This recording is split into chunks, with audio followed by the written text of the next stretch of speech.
Good afternoon. I'm Mark Allen with Gaper.io, and I'm here today with Stephanie Garza, a recruiter for States Title. Good afternoon. It's still afternoon there. Stephanie, how you doing? Good. Nice to meet you, Mark.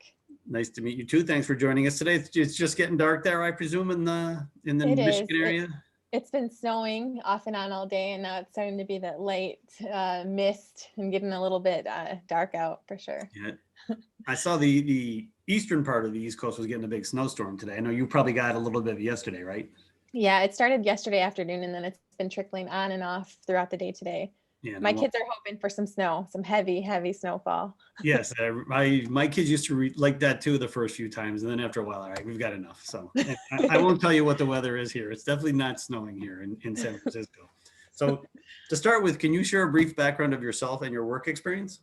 Yeah, of course. So I actually started my professional career in higher education, surprisingly. I got my master's in counseling, and I thought I was going to go that route and kind of continue on that trajectory. But I worked in academic and career counseling at the university level, and that really, really piqued my interest in kind of exploring kind of branching out on what is out there within the greater world of tech and just Mhm. different industries. And unfortunately, being bound to Michigan, there wasn't really much opportunity. So that's really what led me to start exploring remote work and kind of various opportunities. And I found this company called Power to Fly, which is a diversity and inclusion recruitment type of platform, which does events and things like that for various companies across the globe. And I was blown away because there's so many opportunities for folks, especially women, to get into the tech space. So I started there doing sourcing and recruitment, and that really kind of just kickstarted my desire to engage with talent and folks around the world, because I was literally meeting people in Spain and Ireland, Egypt. Mm. It was just the opportunities were endless. And I learned that with remote work, you're able to really not have a ceiling and have endless opportunity, which led me to continue to stay in this space. So I've been remote for about a little over 4 years now. So from Power to Fly, I went on to recruit for GitLab, which has been an all remote organization from the very beginning. So that really just deepened my desire to stay within this space. And then from GitLab, I recently joined States in October of this year. So still And in recruiting, still remote. and as a geek, I know exactly what GitLab does. So very familiar with their products. Awesome. So interesting. Now that you've been remote for 4 years, you think you could go back? I mean, you can't go back now anyway, but eventually, could you go back? No, I've always tried and true to the remote life. And it isn't even just because I get to work from anywhere. It's just because of the opportunity. Just Mhm. being again, a woman who is bound by circumstance to Michigan. I have worked across various teams, but whether it be product, marketing, learning and development, diversity and inclusion, I've been able to be exposed to teams across these brilliant individuals across the globe. And I will never go back, because if I'm in an office, you kind of get siloed to your department and siloed to your work, and you're that 9 to 5, and I can never do it again. Yes, I concur. It's been over 10 years for me. So it's interesting when that first happened. So it was 4 years ago. We talked before. I know you have kids, or at least one Mhm. kid. Um, how was that transition from going into an office every day to, oh my God, I'm working from home now?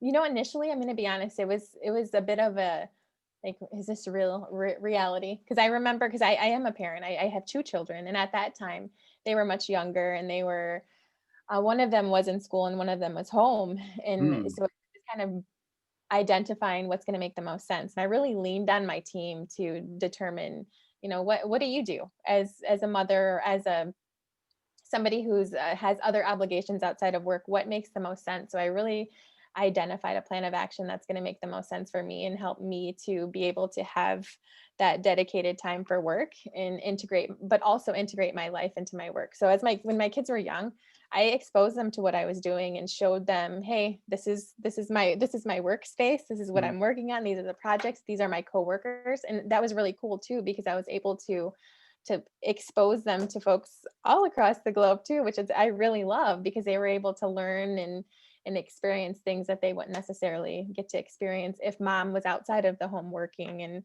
just being home, after work. It was more, they were able to see what I was doing and have that exposure and access to, everything, full cycle of what mom was doing. Yeah, cool. I'll share a story, a personal story. I bought my first personal computer, an XT, 32 years ago, the week my daughter was born. And she used to, like after a while, she wanted to do like daddy was doing. So Yeah. she would try to, bang on the keyboard. Punch on it. We didn't have mice back then. And so what I did was I just bought a second keyboard that wasn't hooked up and gave that to her. And she thought she was doing stuff and she thought she was making stuff happen. A long story short, she now has 2 masters in computer science and she works at Google. Hey, full circle, right? Full You circle. integrate them into what you're doing, and then that helps them identify a passion for something, whether it be, computer science or talking to people or, Mhm.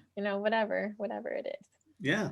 So what do you think is the future of remote employment? You're a recruiter, so I think do like a lot of people that you recruit, do they prefer that option? It's been interesting. So with GitLab, the folks that I were recruiting were more in the tech space. So they were used to that. They had been doing it, from day one, or they had been doing it kind of on a freelance basis. But when I came here to States, it was more of a, oh my gosh, I'm remote now. And I'm kind of learning, and I'm trying to figure out if this is something that I want to do long term. And it's been really interesting to see and learn what certain companies are doing. I really think, to be honest, I would say that going forward, it's going to end up being just, it's going to be what it's the future of work, I would say. And I think that companies are starting to realize, like, hey, we can eliminate this huge overhead. We can eliminate commutes. We can eliminate distractions of, having the punch 9 to 5 and things like that, and just make it be more of a collaborative, efficient work cycle, and especially with recruiting, because we're able to really broaden the talent pool by Mhm. being able to recruit and engage with people all over versus just, in one said city. It opens it up so much and can make your talent pool that much more diverse. But so that brings up the obvious question: does it makes your talent pool more diverse? But does it make your job harder or easier? It's easier in a way that you have more to, but then there's more competition too. Oh yeah. Oh, absolutely. Especially right now, it does. It makes it much more challenging. But that's the beauty of recruiting, is it's much more of a challenge. But still, on the flip side, it gives the candidates and the people not even who weren't even considering that opportunity have an opportunity that they didn't even know existed. So you're able to have those more meaningful conversations and really help one identify an opportunity that they're the perfect fit for, that they had no idea even Mhm. existed, and they can do it from anywhere and have exposure to various teams and things like that. So that's really what I see, that it's going to end up being the, what it is. The workforce is going to be remote. At least I hope it is. I hope so too. So Stage Title is obviously a title company. I've bought a few houses, and I remember I really didn't deal with the title person. I did, off and on during the process. But then on the day of closing, that's when you met the title person, right? Yeah. Oh yeah. The long, tedious process. So how are they doing that now? Hey, States has completely revamped and revitalized the whole process. It's a 24-hour turnaround, and they've learned to use the technology, to use machine learning to really just have this product and this offering that has made the whole entire process seamless, from the title and curative work to the closing to the remote notarizations. And you talk to somebody who's in the industry and who's been in that traditional brick and mortar situation, especially through the pandemic, and they are blown away, because they've been telling me, like, Stephanie, I've been doing curbside closings and curbside notarizations. You're telling me that you can use technology to do that? Yeah, you can. And it's the future. It's making things so much more efficient and even safer. By doing a curbside closing versus doing, being behind your desk doing it, that's much safer than putting your employee in that type of situation. So would you say that's actually State Title's competitive advantage, is they have really 100%. automated it? 100%. And that's why they've been able to leverage and use that to their advantage during this time specifically. We've been incredibly successful because of that, because it's been business as usual because of that software and that technology and that ability to literally do it from anywhere. Hmm. And you said you joined within the since the pandemic started, right? I joined October 8th was my first day with States. Yeah, so Wow. just a little couple months now. Yes. So what was that like? Was that the first time you were ever onboarded remotely, or did you actually go into an office for your onboarding? No, again, being remote for the past 4 years, this would be my third time being onboarded remotely. And it was I'll be honest, it was a different situation because again, States had been in a situation where they would onboard employees in person and kind of do all the training and operations in person. Whereas because of the pandemic and they're onboarding folks from all over, that they're doing the remote onboarding. So I was able to use my experience with onboarding and kind of employee engagement and things when I joined to my advantage because I had already been through it. So there was no hiccups. So Mhm. now moving forward, I'm able to help, employees that I'm bringing on board navigate through, this world of remote onboarding and remote HR in a sense, because, not everybody has been through it. Not everybody has been exposed to that type of, new experience. Wow. And just out of curiosity, approximately how many new employees do you bring on per week? Oh my gosh. Really? Yeah, it's been quite well, of course, these times with Christmas and all of the Mm. holidays, it's been a bit slower, but since I joined, I want to say we usually have about 10 to 15 employees per week joining. Wow. So you're Yeah, growing.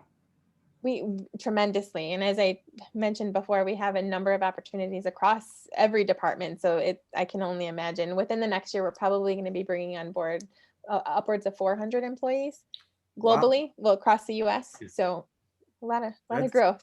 so for those of you that are listening, State's title is hiring. We are definitely hiring across every department, and it's a fast growing startup, of course. So there's a lot of opportunity for folks who join to bring their experiences and their unique, diverse backgrounds into our culture and really help to innovate because it's consistently growing as we consistently bring new people on board. So it's been really great to see.